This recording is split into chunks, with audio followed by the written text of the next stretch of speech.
Hi everybody, it's Disney Magic Diva. I'm here in Animal Kingdom tonight and I wanted to give you an update on the new digital system for the Rider Switch.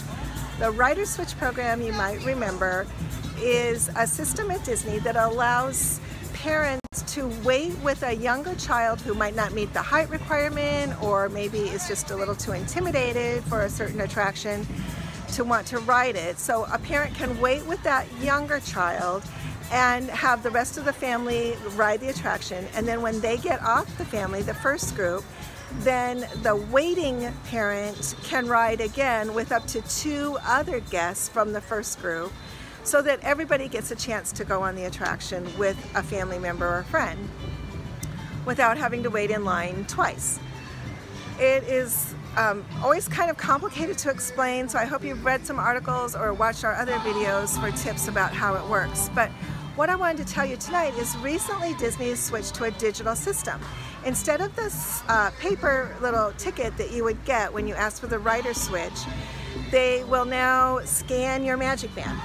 So what they'll do is ask who is waiting, and the adult who is waiting, and then anyone else who's going to ride with that adult on the second group will have their Magic Band scanned. Now, only 2 other people can ride with the waiting adult. So the waiter plus up to 2 other people get their Magic Band scanned, and essentially a Fast Pass is loaded on the Magic Band to return at a designated time to ride as a second group of riders from your family.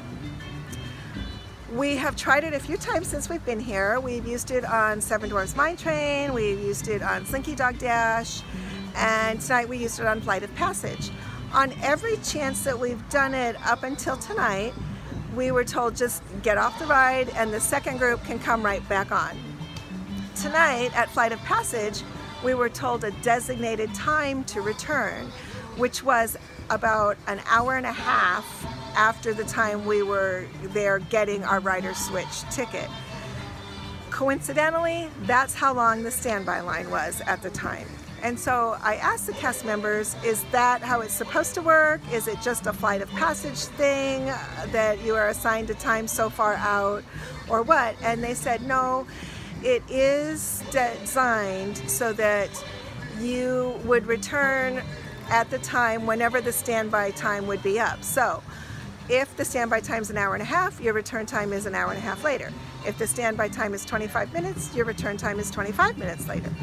Most rides, by the time you go through the line and your family gets off, the first group is finished, the second group gets up there, it's about within, the time that your standby might have been, and so you're just essentially getting off and getting right back on again. Flight of Passage, of course, is a little different, and so that's why it seemed a little odd to us that we couldn't return until about an hour and a half later. That is, though, how it's supposed to work, according to the cast members. That is the case whether or not the waiting adult had a Fast Pass or not. I did not in this instance. And it makes sense to me that I should not be able to get in line immediately without having my 110-minute wait since I didn't have a Fast Pass. Now, if I had a Fast Pass, if all of our group had a Fast Pass, and they told us that I still had to wait 110 minutes to come back with the second group of riders, that would seem a little odd to me, and I'm not sure that that was correct information. So I'd encourage you to try that out and see how it works for you when you try the Rider Swap program at Walt Disney World. So remember, take advantage of it. It's a fabulous way to not have to wait in line twice, and everybody can enjoy the attraction. We'll see you around.